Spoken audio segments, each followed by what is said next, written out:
बहुत समय पहले की बात है। एक छोटे से राज्य में एक राजा और रानी रहते थे। उनके पास सब कुछ था, परंतु उनके जीवन में एक चीज की कमी थी। उनकी कोई संतान नहीं थी। एक दिन रानी ने एक साधु बाबा से आशीर्वाद लिया और कुछ ही समय बाद उन्हें एक सुंदर कन्या का जन्म हुआ। उन्होंने उसका नाम राजकुमारी प्रिया रखा। राजकुमारी प्रिया बहुत सुंदर और बुद्धिमान थी।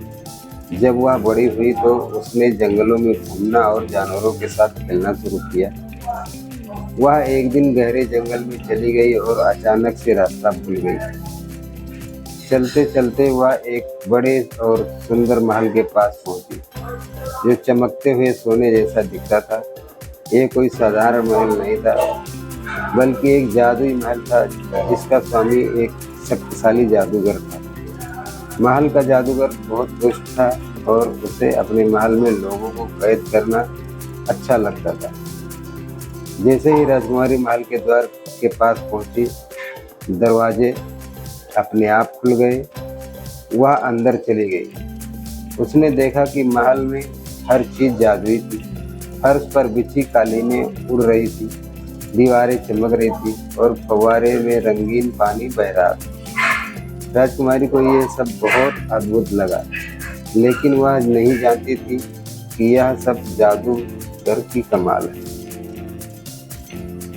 अचानक जादूगर प्रकट हुआ और उसने प्रिया को एक चमकते कमरे में बंद कर दिया।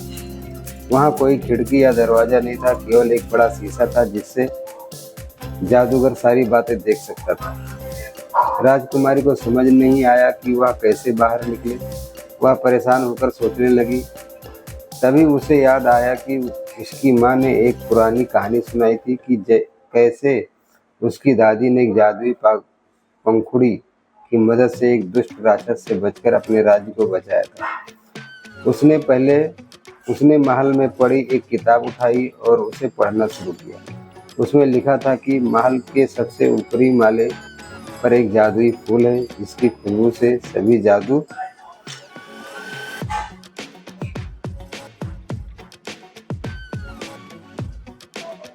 टूट जाते हैं। प्रिया ने हिम्मत नहीं हारी। वह चुपके चुपके महल के ऊपर वाले माले की ओर बढ़ी। रास्ते में कोई जादुई प्राणी और जाल मिले, परंतु वह अपनी चतुराई से सभी बाधाओं को पार करती गई। अंत में वह उस कमरे में पहुंची जहां वह जादुई फूल रखा था। जैसे ही उसने फूल को छुआ, पूरा महल हिल गया और जादूगर का जादू टूटने लगा। महल के सारे दरवाजे खुल गए और सभी कैदी आजाद हो गए। जादूगर, जिसने इतने वर्षों तक लोगों को कष्ट दिया था, अपने ही जादू के जाल में फंस गया और महल समेत गायब हो गया।